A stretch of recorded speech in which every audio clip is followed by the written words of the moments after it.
Highway लुटेरे gang का जो हाईवे पे लूट करते थे उसका हम लोगों ने पर्दाफाश किया है। और एक छावनी पुलिस ने एक बहुत ही अच्छे तरीके से एक संगठित गिरोह जिसमें टोटल 6 लोग हैं और जिसका सरगना दिलीप मौर्य है जो कि अयोध्या का रहने वाला है, उसको हम लोगों ने पकड़ा है। ये गिरोह जो लोग यहाँ से अयोध्या से किसी भी रास्ते पे या तो उधर बाराबंकी की तरफ, गोंडा की तरफ या बस्ती की तरफ जाते थे, यदि वो अकेले हैं तो उनको लिफ्ट देने के बहाने से ये गाड़ी को रोकते थे, उनको अपनी गाड़ी में बैठाते थे और उसके बाद उनसे लूट करते थे। इस दौरान उनके साथ काफ़ी मारपीट भी करते थे ये,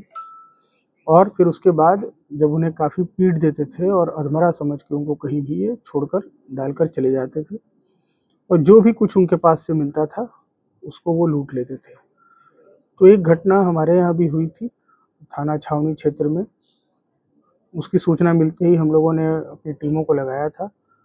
और इस दौरान इस पूरे गैंग का खुलासा हुआ है। इनके पास से 12 मोबाइल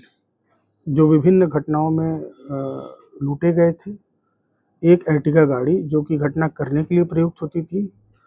7,150 रुपये कैश, स्मार्ट वॉच जो कि लूटी गई थी, एक चोरी की मोटरसाइकिल और विभिन्न तरीके के इंस्ट्रूमेंट्स इन लोगों के पास से बरामद हुए हैं। चाकू भी बरामद हुआ है और ये ही बड़े प्रोफेशनल ढंग से करते थे और उसको अपने बीच में बैठा लेते थे पीछे वाली सीट पे और फिर गाड़ी को घुमाते रहते थे। जो अर्टिगा की गाड़ी थी इसकी, ये गाड़ी दिलीप मौर्य की थी और इस पर कोई नंबर नहीं था ताकि इनको कोई ट्रेस न कर पाए। इन्होंने कई जनपदों में घटनाएं की हैं जिसमें कि गोंडा, अयोध्या और बाराबंकी में भी घटनाएं इन लोगों के द्वारा की गई है। उन घटनाओं के बारे में भी पता करके उन संबंधित जनपदों से समन्वय करके इनके विरुद्ध हम लोग प्रभावी कार्रवाई कर रहे हैं। आगे इनके विरुद्ध गैंगस्टर एक्ट के तहत भी कार्रवाई की जाएगी और अवैध गतिविधियों के तहत जो संपत्ति इन लोगों ने अर्जित की है उसको भी हम लोग कुर्क कराएंगे और कहाँ-कहाँ अगर इस तरह की घटना इन लोगों ने की है इसका भी पता करके उनको भी हम लोग अपनी विधिक कार्रवाई में शामिल करेंगे। सर, हमेशा सिंगल व्यक्ति को शिकार बनाते हैं। देखिए, इनका मोडस ऑपरेंडी था कि रात में अगर कोई व्यक्ति सिंगल खड़ा है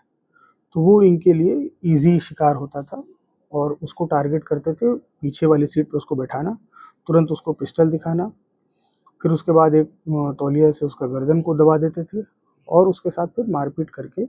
जब काफ़ी उसके साथ लूटपाट कर लेते थे उसके बाद उसको किसी सुनसान जगह पे डाल के ये निकल लेते थे और बड़े ही ये तेज़ी से ये घटना वो करना शुरू किए थे। और जैसे ही हमारे यहाँ इन्होंने घटना की तुरंत उस पर टीम ने काम किया और एक अच्छा सफल अनावरण हम लोगों ने किया है, जिसके लिए छावनी पुलिस जो है बधाई की पात्र है और मेरे द्वारा इनके ऊपर पूरी टीम को